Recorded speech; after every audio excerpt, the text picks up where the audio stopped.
Our podcast studio, the Pod House, has a set of SM7B microphones. They're amazing for podcasts. They work really well. But when you need another microphone and you set your eyes on a mic that looks like the SM7B, smells like the SM7B, and comes in at a lower price point than the SM7B, but isn't one, what do? You go to YouTube and check out reviews. And when you come to the conclusion that the reviews aren't helping you that much, you do the next best thing.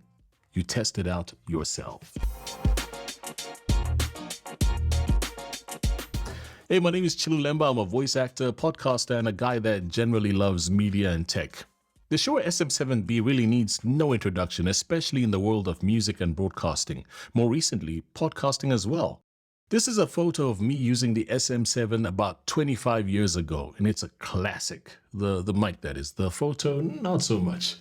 So, Universal Audio have put a very similar looking microphone together, and they call it the SD-1. As you can see, side by side, color aside, they're almost identical.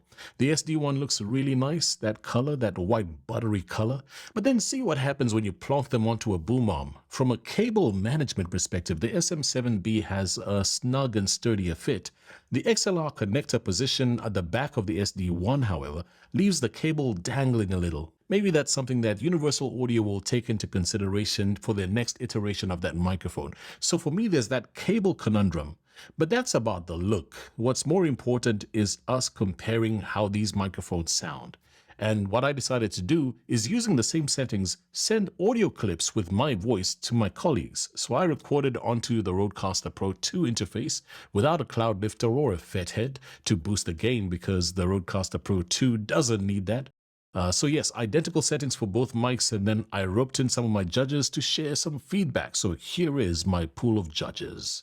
Sound engineer Alex Pickard, she's one of the best in the country without a doubt, as is our good mutual friend Orphy, who's got an award or two in his cabinet. The guys from Fireball Productions weighed in as well. That's Adam Lomas and Mario Cruz, and I know Fireball Productions has an SM7B among their collection of microphones, and the guys love it.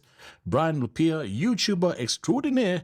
Check out his channel. Google him by name, Brian Lupia. My podcast co-host, Zubs the Last Letter. We do a podcast series together called Key Africans Unlocked, and we use the SM7B a lot. And Ilana from one of the biggest post-production facilities in South Africa. To balance it out, I got in there as well to give it a nice even number. So that's 8 judges. And again, remember, the other guys had no idea which mic was which. I labeled the files with a couple of cryptic names. I am very, very sneaky, sir. So firstly, I asked them which microphone is warmer. The mic that won took this round 5-3. Question 2 was, which mic has more presence? The mic that went on to win won this round 7-1. And then, which was their preferred mic? And the mic that went on to win overall won this round 6-2. And the winner, ladies and gentlemen, of the blind test is Universal Audio's SD-1. I was shocked at the results, as were many of the judges. Some thought they were giving the better score to the SM7B, only to discover after the big reveal that they were actually giving that score to the SD-1. My conclusion, both are great mics. When I asked the judges if the difference is huge, most of them said it's negligible, and I tend to agree. And of course, remember that for the blind test, we had no processing on either of the microphones, so slap on some presets on the Rodecaster Pro 2 or whatever device that you use, and that could change the result. Also, the judges are the best in the land, but the sample size was small, so take that into consideration as well. Listen, I could go on for another 10 minutes because I am the king of disclaimers, yeah, that's the review.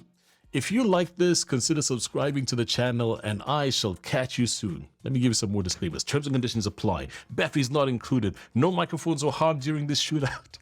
If you're addicted to microphones and buying gear, call the helpline 0800 got.